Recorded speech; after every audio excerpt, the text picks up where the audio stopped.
Yo, Rhyme, how you doing, man? Hi there, man.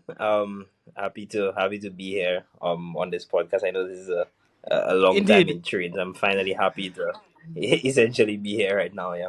I'm so happy to have you on. And I'm so interested in speaking to you on what I believe is a very interesting topic. But before we go into that, hmm just tell the people some general things about yourself. Let me. That's probably the hardest question that I get all the time. The question ranges from what do you see, what don't you? But put very simply, my name is Rahym Augustin-Joseph. From St. Lucia, I guess, or more particularly from Bexar. And I've attended the St. Mary's College. Prior to that, I attended the Otsa Combined School and currently studying, and also have studied prior at the University of the West Indies, Keyville campus, where I pursued political science and law, and now completing a law program. So beyond all of the, I guess, the educational things that I've told you about myself, which really at times aren't really who you are. But I'm a young man who loves cricket and who loves to have a good time when I'm not doing other things like social commentary or schoolwork among other things. So that's really, I guess, me in a very nutshell. I hope I didn't disappoint the viewers or listeners with that short introduction Nah, about nah, who I nah. am. We'll get into some more specifics as we go on, man, throughout the Okay. discussion. Now, you mentioned political science. I'm curious, Mhm. why political science? Yeah, that's actually a good place to start. And I'll tell you this, and I haven't actually, I guess you have the benefit, rather, let's put it that way, of hearing it first as part of the public forum. I'm not quite sure that I've given that full story. But in a very summary way, I wanted to pursue law from very early on. I think from very, very young, I understood clearly what I wanted to do, and that was to be a lawyer. All right. I understood very early that I wanted to nurture, let's call it the art of argumenting, and argumentation. And I think the best place would be to be a lawyer. But somewhere along that journey, after the South Louis Community College, where I also got the law awards and served as a valedictorian, I understood right there and then that it was going to be a financial burden to pursue law. There are no bones about it. It's a very Hmm. expensive career. And therefore, at the time, my family didn't have the financial wherewithal to be able to just pour out, right, and say, "Here you go, pursue that dream." And without saying all of it, or without giving the day to day and ball by ball commentary, I understood right there and then that I still wanted to be able to pursue a university education, but just that the amount of time that I would have possibly spent staying at home, saving up and accruing as much as I can financially to be able to get that money to be able to pursue law may not have come as quickly as it was required. So I got a job. I saved for a year plus. Also understood that there weren't financial opportunities to study law by virtue of lack of scholarships for that distinct area. The obviously ideas of a mortgage was out of the door. Ideas of financial contributions from some godfather overseas or some angel investor wasn't coming to save me. So I saved, and after that, of course, the rest is history. Insofar as obviously I didn't save enough money, I couldn't. It Right. wasn't possible. Mm. But I applied for a scholarship, the South Africa Lewis Community, South Africa Lewis, sorry, OECS award for OECS Nationals. The South Africa Lewis Award, sorry, for OECS Nationals, whereby it covered anything but law. But it allowed you to be able to pursue a double major with anything and law. A very, very strange. So essentially, I said, all right, the next best thing that I'm interested in and intrigued by is political science. And by virtue of that, I said, I'm going to pursue political science with law, a double major at best. And therefore, I would see what happens after that. The truth is, I think that may have been the best decision that I made, because I've fallen in love with the theory and the practice of political science ever since. And of course, I guess we could talk Yeah, about for that. sure. Right. And I always find out it's interesting where your original path typically is not the best path for you. You know, the path that you end up taking ends up being the best path best path for you, because it really shapes you into the person that you should have become instead of the person that you just wanted to become. Yeah, I'll tell you something, my brother. The what I've realized, and I think that has become a part of my own understanding in life, is really that everyone's journey is theirs, right? Tut mun nunchi meyo. Everyone has their own journey as part of this life, and I understood that very clearly when I wasn't able to get the financial wherewithal that I needed. I didn't allow that in that time to limit me. I didn't allow the socioeconomic circumstance to stop that dream, but I understood then, as I still understand now, that there may be roadblocks along the way. There may be certain things that bumps along the road that don't allow you to realize the potential of that dream immediately. But doesn't mean that the dream changes. It means that the method of achieving the dream had to change. And sometimes I used to sit back, I'll tell you, and reflect and see all of my other friends and all of my other colleagues having the opportunity to pursue their dream immediately. And that, I could tell you, among others, was a very daunting experience. But for me, what it did is that I always found a way to reinforce into myself that your time will come, right? And that your moment will come. And therefore, when that moment comes, just be as ready and as prepared to be able to capitalize it. I think a lot of my cricket training as well taught me that. My coach always used to sort of hammer down the point. I don't know that I always listened, but he always said that once you move off that bench and into the game, be ready, but train as if you're always playing, or train as if your moment is next, because when your time comes, of course you have to be able to capitalize For on sure. Now, part of the main reason that I brought you on this podcast is to talk about the topic of leadership. When I think of it. youth leaders in the Caribbean, because I speak to many people, um, your Yeah. name comes up often in my mind. Just as a leader, somebody who utilizes their skill sets to lead out. So I just want us to Hmm. tackle leadership in general. Okay. First of all, the first question in that regard I want to ask is, how do you view the role of mature or veteran leadership in guiding and mentoring Hmm. the next generation of leaders in the Caribbean in particular? Yeah. I'll tell you this. Mature leadership in my mind is so important, because I always make the point that statecraft is not child's play, right? Being able to lead organizations, being able to lead countries is not a very easy task. And therefore, there is a certain basket of skill set, whether it be academic knowledge plus practical experience, plus all of the other virtues of honesty and integrity and love for people, which must coalesce and marry together to be able to create that ideal leader. And that has to take certain decades of training and understanding and trials and errors and failures. And as a result of that, I think individuals who have been able to coalesce all of these qualities and embody them are always best placed to be able to lead our own respective organizations and countries. Now, that has to impact on the next generation, and therefore, I think what you're really getting at, as I understand it, is what role do these individuals play in being able to impact future generations? And that's a very important role, because it means that they must put themselves in a position to ensure proper succession. And I think the Caribbean, for a very long time, have not had that level of leadership that isn't just focused on being there for the sake of being there, or isn't just focused on tomorrow, but focused on really how do I churn out or develop a set of students, so to speak, that are, when it is time that I am ready to demit, that they can take over that sense of leadership, or they can take over organizations and take over countries and be able to run smoothly, of course, with their own turns Yep. and changes and ideological spins. So I think, for me, mature leadership is leadership that understands that it is temporary, but at the same time understands that they must be able to inspire another set of generation of leaders to be able to take their place. And it has to be a firm understanding of wanting your students, so to speak, to be able to achieve more than you have.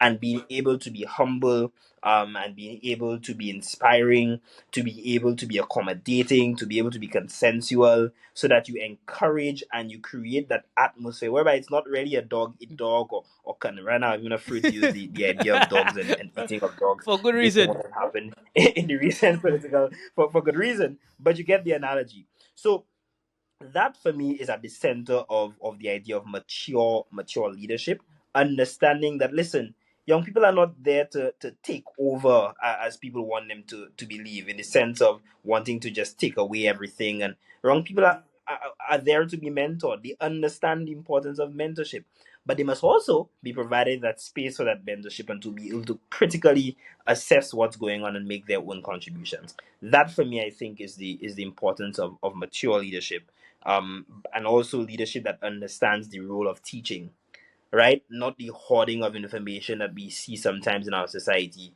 but that type of mentorship, that type of sitting down a young person and letting them and getting them to understand the processes and the systems of government and how Hmm. things have worked and why these things may not have worked, allowing them to understand the historicity and the context in which things have happened, and how they can utilize some of these skill sets and utilize some of our failures and our misgivings to be able to have a much better and more For prosperous sure. future. So we see the importance of mentorship, you know, passing Yeah. on that mantle, passing on that information so that these Mhm. upcoming leaders can, like you said, understand the context and the importance of the entire concept of what they're trying to achieve. Because sometimes I think Mhm. young people don't understand the full scope of what something is until they actually get into the Mhm. position. And that's why I see mentorship as important, because it gives you a taste of the work before you actually get in the job. Yeah, Yeah. for Yeah. sure. Yeah. It does. It does. All right. Young people face, young leaders in particular, face significant challenges in the Caribbean today. What do you believe is the most significant of these challenges? How long do you have? You've asked me a very good question, of course, as part of the itemizing. But I think some of the more significant challenges, is really the lack of opportunity. One, to be able Mhm. to express their own leadership styles and their own leadership qualities. Um, the second thing being the idea we speak a lot about, the idea of Yeah. victimization, the idea of nepotism as well. But even if these two things are so different and distinct, but victimization and also that sense of fear, right? That there are sometimes young people who have been mentored and have been trained by other individuals within the society, but they also hold their own distinct views. They also hold their own understanding of things. But there's a sense of fear in expressing it, because to express it may just cause some alienation and may cause that sense of loss of mentorship, that cause that sense of loss of autonomy as part of the society, and also some of the other opportunities that come with it. So there's that sense of fear and victimization, Quinn, whereby young people are afraid at times to be able to speak out and air their own views and perspectives, because there's a certain subsection of the society that still believes that young people need to follow slavishly and need to follow, in all respects. And therefore, for me, I think that's the second challenge. Another challenge is being able to be provided with some of the opportunity and the space to be able to provide some of that expression, right? And being able to do it, not, or being able to be provided with it, not in a tokenistic way, but in a way that is empowering, not in a way that is meant to fill quotas, not in a way that is meant to tick a box of saying, I have a Mhm. young person here and therefore I'm willing to hear their voice, but in a way that includes their voices and their views and their aspirations as very critical parts of decision making processes, as very critical part of systems, and utilizing their energies and their skill sets as part of development. So I think these are some of the challenges. But if it is that we're going into, let's say, things like electoral politics, let's use that subset, there are even more distinct challenges there. You have within the region young people around the ages of 20 something, thereabout, etc., just trying to sort of parachute their lives, right? They're trying to get that educational experience, they're trying to get that work environment. And therefore, the political system has not been able to find a very good way of allowing young people to be able to enter the political fray while still balancing out some of these own life development issues. It means therefore that young people may be more preoccupied with some of these educational experiences and some of these getting off of starting off life as opposed to a political career. When you get down to issues of things like campaign finance and these things, that young people are not seen as individuals that are very attractive for campaigns, and of course you have the one-off here then everywhere, but in the main these individuals are not seen as frontline individuals that you want to be able to include. The political system also at times, Quinn, I'll tell you this, um essentially has this very ageist view that in their mind they believe that young people are not as qualified enough to be able to Yeah, participate in electoral politics. In entrepreneurship and these things, you see it as well. You get the application form and you see the slot for how experience, many right? years of experience. But let's be real. Yeah, let's be real. All Where right. they gonna get it from? Um, where exactly does the amalgamation or the accumulation of experience, work experience, comes into factor to get into the job, particularly if it is that they're young and they're trying to start off. So these are some of the challenges that young people or young leaders face in being able to ensure mainstream, right, that their voices are taken seriously. And it's a lot of things that we have to be able to do to overcome them. These are some serious challenges. So then, let's go to the flip side, though. What qualities do you believe that young people should employ so that they can be successful in spite of these challenges? Yeah. I think it's a range of things, right? I think the basics obviously has to be young people have to be able to understand very clearly that these things Hmm. are difficult tasks, right? That leadership, that statecraft, that development, all of these things are complex.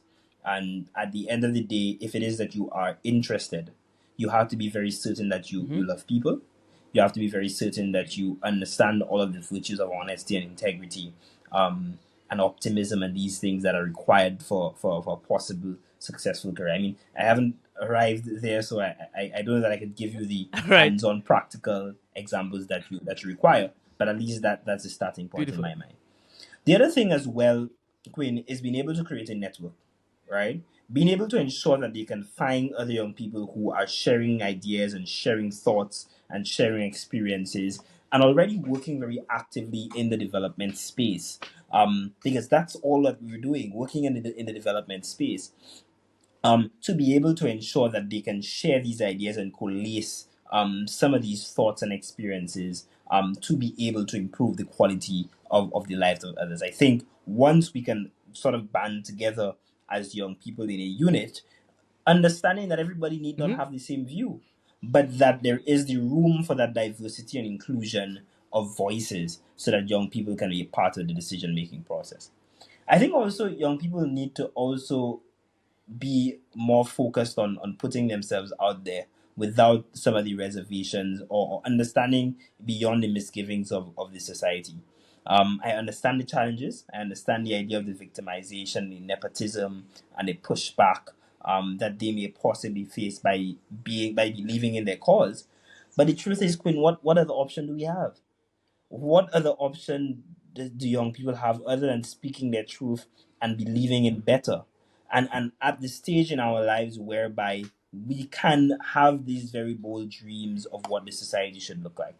And therefore, I think we need to be able to find the right nuts and bolts to be fearless, the right nuts and bolts to be able to articulate our views, our right nuts and bolts to find out what space in the development ecosystem am I best placed. Am I an advocate? Am I a writer? Am I a public speaker? Am I a worker? Am I a community activist? Am I a youth development practitioner? Am I an entrepreneur who can lend myself? Am I an aspiring employer who will take a chance on a young person who's been in conflict with the law but attempting to rehabilitate themselves? every young person must understand their own part and parcel or their place within the development ecosystem and be able to be fearless in what they believe in, because that's what matters. Being fearless in what they believe in, whether it be reproductive rights, whether it be the need for education, whether it be a fight for cleaner energy and the reduction of the effects of climate change. These are I think these strategies and these things come after, but it's understanding and believing that or pushing the fight to what you truly believe in. I think also good mentorship is important, Queen. I think getting individuals who are not interested in taking the credit, saying that, hey, I Hmm. contributed towards this young person's success, or I was their handler, to use a very bad term that I think I've watched too many movies Yeah. about crime detection and CIA to talk about handlers. But that getting mentors that understand, right, that you are figuring things out and that you want that experience, and these type of things. So I think these are just some of the thoughts, at least, that I think young people can be able to contribute to it. You actually tackled a couple of questions that I was about to come to with your answer. So, in fact, I can actually Yeah. skip past them and move into my Okay. favorite segment of a Game Changers interview. It's called the Quick Hitters. So, these are rapid fire questions, right? Questions that tell Okay. more about Rahym the man than the subject that we're tackling. So, let's go. First, rapid fire question. What is your favorite music to listen to? Soca, soca, Okay, soca any day. Yeah, Kes and any other soca artist as well. I don't know, it just gives me this bubbly okay, energy vibe. So yeah. beautiful. The second question might be a bit harder. Who is your hero? Oh, that's actually a harder question. So many. You can name some. But I think I'll start with my grandmother. I think watching how ordinary people, for use of a better term, make ends meet, but at the same time prioritize things like education and empowerment of people, and helping people along the way and being kind and being nice, and essentially prioritizing some of the virtues of life. These, at least, or these individuals like her, show me or explicate in my mind who these are the real heroes in our society. The individuals that at the end of the day may not have the most money, all right, and may not have the most money, not because they can't have it, but that anything that they have is always invested into somebody else, or is invested into the future of someone else. So I think these are the individuals who are really the heroes in the society. So that's more on the solemn note. The other individuals, of course, that I have looked up to, Barack Obama, for achieving the feat, obviously, of the Hmm? first black president of the United States, but also beyond that, his oratory skills, Yeah, his thinking, his deep conviction, his own ideological leanings, is really heroic to watch. And as of late, Julian Alfred, if I'm being honest, because of the story behind it. And I do think, and of course, Quinn, you'll forgive me if I use the podcast to really just reflect for a few seconds on yeah. what that story means. That you have an individual, as is a lot of the Caribbean extraordinary stories, who did not allow socioeconomic circumstances to stop a dream, one, and to be able to stop them to be the best in the world, to cause them to understand, all right, or to cause the world to understand that St. Lucia and the Caribbean is not just some backwater place, as they used to describe us a very long time ago, that couldn't create Mm. or build monuments of success, all right? But that they could create individuals who've come from literally nothing, but who just have sheer determination and hard work and talent, and rise to the most prominent places in the world, by just their own sheer talent and hard work. We've done it with Sarah Lewis, we've done it with Derek Walcott, and I think that, as we've said, there's something in the water, the solution water, that creates excellence out of ordinary people just attempting to get by, and ordinary people with extraordinary talent, extraordinary belief, but not allowing the socioeconomic circumstances to limit their potential. And that is the solution story. Beautiful, beautiful. Now I know that was supposed to be a rapid fire question. But Yeah, I turned it into an elongated. no, no, I'm no, don't sorry. apologize. Don't apologize. It was great. I actually really enjoyed how you broke that down. All right. Final rapid fire question. Who would you like Yes. to see on Game Changers? Oh, yeah. I think Julian Alfred would be a good place to start. Quinn. Yeah, I think that would increase the network, increase the viewership. As a matter of fact, listen, you'll get so many other individuals Right. after that. You might have to quit your daytime job to do this full time. But I think Julia Alfred for sure, because I think there is a story to tell. I don't think the full world has grasped. I don't think the full of St. Lucia has grasped the Mhm. magnitude of the success. All right, I do think, and I could still, even weeks after, sit and just remember watching this race, particularly as well in the circumstances, Quinn, of the entire world, at least not St. Lucia, but the entire global north. Understanding, yes, that there's a Julian Alfred in the raid, but looking at Shakara Richardson and saying, listen, this is an individual to watch. And there's no doubt about it. She's an extraordinary athlete. But even in the messaging, sometimes I felt as if that Yep.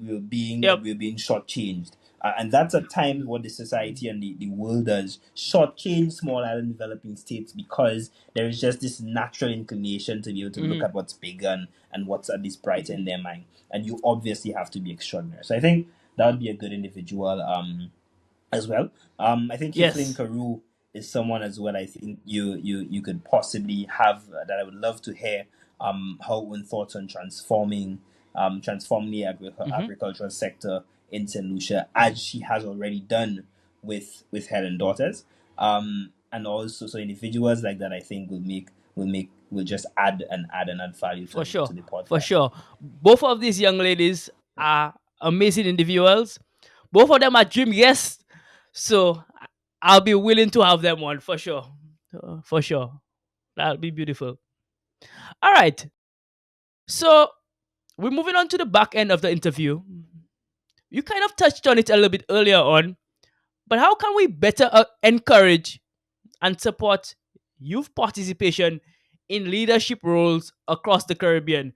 Young people, well, people in general, seem to run away from leadership. You know, you go in a group, just simple school group work, and they don't want to lead out. They want success, but they don't want to lead out. How can we encourage leadership? Yeah. So the thing is, I think people understand obviously the burden that comes with some individuals want the bounty of leadership, but obviously there is the burden Hmm. and the lonely road that comes with it. I think for me, it's a range of a suite of things rather. Young people want it to be able to be given the space and the opportunity Hmm. to lead. Queen. I think that is a starting point. A very long time ago, I heard a lot of talk about creating avenues, whether it be on statutory bodies, or creating avenues among government departments, creating avenues as part of the contracts that are given out for young people, creating avenues in our NGOs and our civil societies for young people to lead and give them the opportunity and the space to lead. I think that is important, because what it would do is allow young people to be able to co-create the future in their own likeness and image, not just by virtue of the fact that they're going to inherit the future, because the truth is they are. And if it is that you want them to be able to inherit the future and shape it in their likeness and image, they must be able to be given the opportunity from birth to be deliberately included in decision making processes of the society. And therefore, society cannot, right, cannot be prosperous if it is they have not opened up deliberately the opportunities for young people to contribute effectively to the decision making process. So that is one thing. But even in including them is not enough, because there's a lot of tokenistic ideas that go around the inclusion of young people. And believe you me, in a few days, I have a piece coming out on how the political parties, in my view, have already treated young people, so to speak, but really how the political parties can be an empowering tool for young people. I know that Hmm. sounds contradictory, but really focusing on zoning in on, it's not enough to, for example, put a young person on the platform. It's not enough to be able to put a young person on a board of governors of some school. It's not enough to be able to give a young person the finances to start a business. Good, all well and good. These things are forward thinking and important. But we must take it a step further. And we must ensure that when these young people are there, that their ideas are listened. The ideas are taken into consideration, that they're given the space to implement these ideas, and in circumstances where they don't have that skill set and the capacity, that we provide them with the employment and the training and the educational opportunities to be For able to sure. make these contributions. So for me, that is one thing. The other thing as well is also the financial wherewithal, right? Giving young people financial resources is not, I don't know, it's not handouts. It is an investment in the future. It is an investment into the future capital of the country. It's an investment into the future of St. Lucia. Yes, of course, I think there needs to be the accommodating environment, the enabling environment of accountability and integrity of these monies or financial and technical resources. But there needs to be that level in tandem with giving young people these resources. So I think these are some of the ways, right, in which we can create these spaces to ensure that we imbue leadership in young people over time. But even more than that, whether it be in formal and informal education, Quinn, we need to be able to, from very early, teach young people the very important skill sets and virtues that are associated with leadership. We need to be able to expose young people to very great Hmm. leaders within our society and within the world. Young people need to have very good role models within the society that espouse certain virtues and certain beliefs, right? It is not enough for young people to grow up and just be leaders, whatever that's supposed to mean. But we must imbue with them the certain educational qualifications, we must imbue with them the certain curriculum, we must imbue with them the certain views and skill sets of leaders. We must nurture that type of leadership. So it's as easy as not stamping down, and I say this a lot when I do graduation addresses. Some young people will ask you why, children will ask you why this and why that and why. I think that's really the most common thing that they ask. What's important is that nurturing that sense of curiosity, right? Nurturing that sense of innovation within their minds, that you allow them to be able to express themselves. But also, as well, we allow young people to be engaged in a range of things. And if we see leadership potential, we understand it, we tap into it. Because too many times I think we at times are afraid in our society of the potential Hmm. of young people, right? We are. And we don't, once we're able to identify and spot talent, we're not able to be able to hone that talent and deliberately place young people in leadership positions. And if they fail, so what? Yeah. So what? We must have the confidence that we can make these decisions, bounce back from it, and essentially teach them because you're going to learn For experientially. sure. I love that a lot. We're moving on to the last two questions. Might be my Mhm. hottest two questions for you. One before the last. Okay. Anybody who looks or hears you Mm, might assume a certain career path possibly for you. So I'm yeah. just going to ask the question right Okay. away. Does Rahym Augustin-Joseph have a future in politics? Mm. I I I know whatever my answer is, I would have to come back to this interview Yes, yes, at some point in time yes, to be fact checked. yes. But the truth is, Quinn, a lot of people have said it. You could imagine, as part of my entire life, I've heard it because people attempt to get certain qualities and certain things Hmm. from you, and then they attempt to determine your own life's trajectory Yep. for you. But the answer that I've given, that I will continue to give, is, and I guess maybe that is a political answer. I guess your bet is better than mine. That I think politics is the greatest art of service in Hmm. one's country. Sometimes I think what we see as politics or politicking throughout this society and the world has caused individuals to not believe in politics. That's unfortunate because at times when they look at the society and they look what passes for politics, they don't see it as an art of service. I still have that optimism of the will, even if I have that times the pessimism of the Hmm. intellect. But for me, the short answer to that is a decision of people.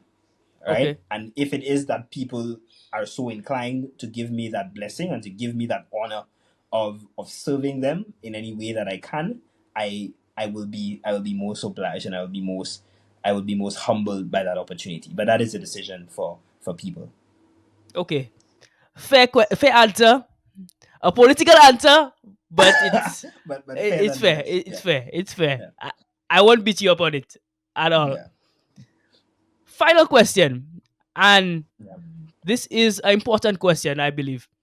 Um, so I think you have a unique perspective in that, Mhm. and you correct me if I'm wrong. You have dual citizenship, right? Yeah, Correct.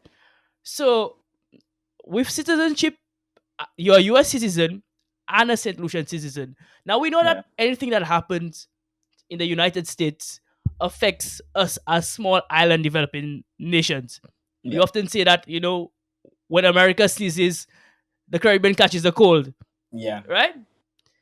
So there's an ongoing race, right? A presidential Mhm. race. This is an election year. Two candidates, Donald Trump, Kamala Harris. Yeah, What do you think the impact of the outcome will have on St. Lucia and the Caribbean in general? What impact do yeah, you think it will have, yeah, regardless of boy. who wins? Yeah.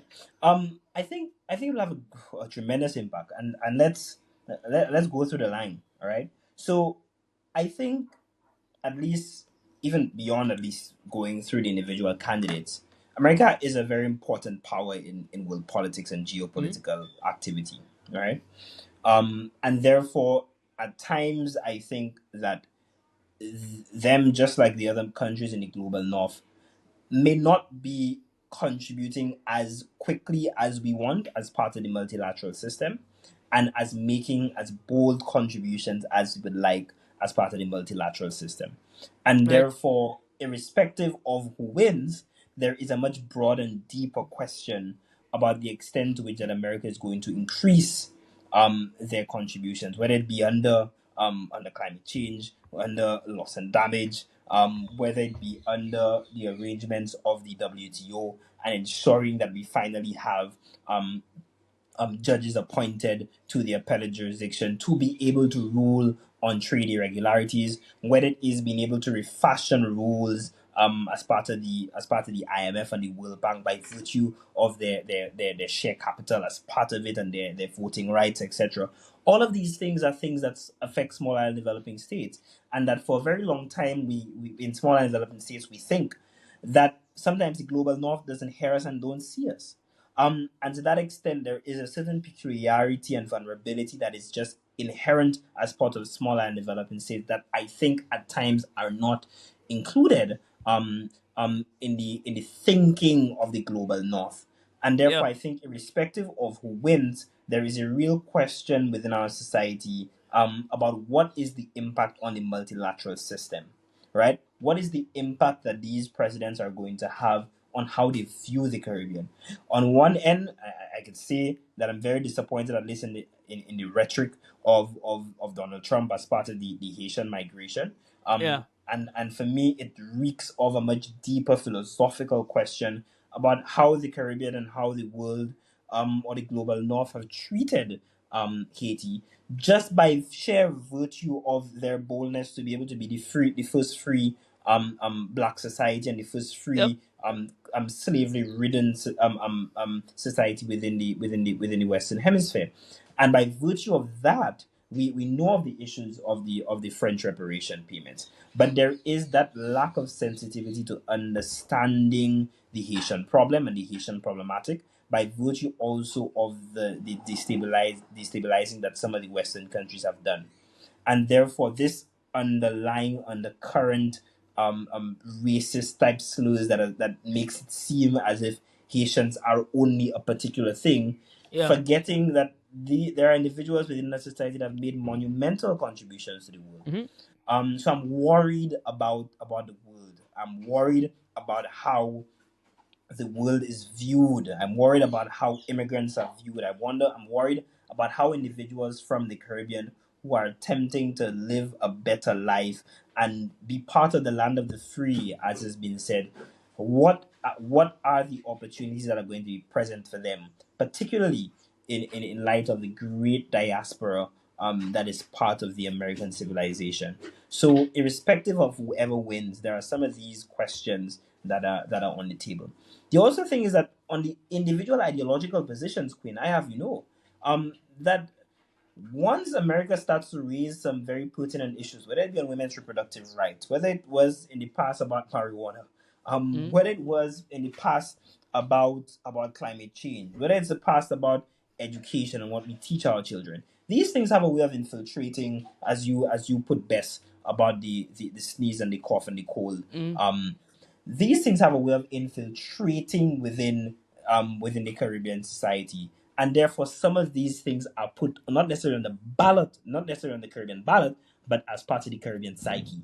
Yep. And therefore, based on who wins, you will see a certain ideological understanding and a framing of issues that I'm particularly interested in. Um, I could put my cards out on the table.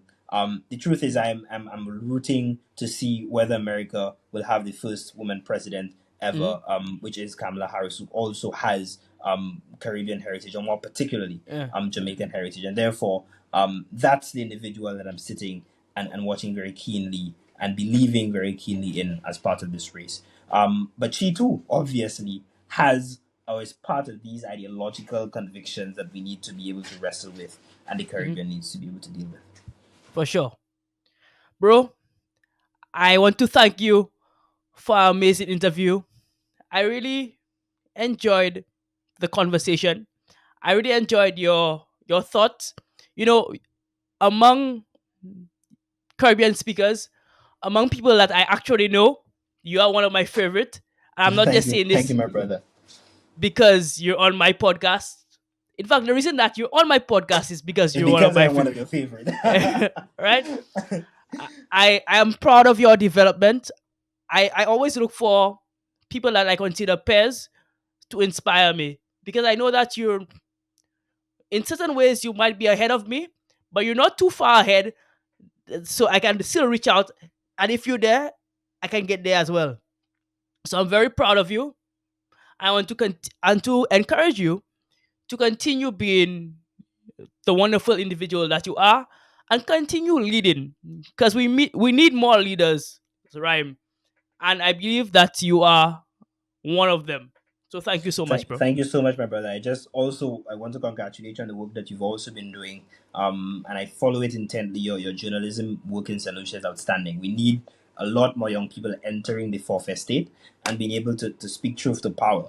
And I think that is very, very critical if it is our society is going to improve and our society is going to get to the level that it needs to. So I'm always inspired by the work that you do and the others and my brother Kareem as part of communication Yep, and media and all the other individuals who are part of that space who are willing to put themselves out there, right, and champion their own causes and bring information to people and allow people to shape their minds and their convictions. So I look forward to being here again. for sure. Of course, the political season is starting up, so I know that we will have another opportunity to speak more intently about some of the developments there. But thank you Absolutely, very much for having me, and I will definitely be back if given the opportunity again. for sure. I look forward to All it. right, all right, my brother. All Thank you. right, all right, guys.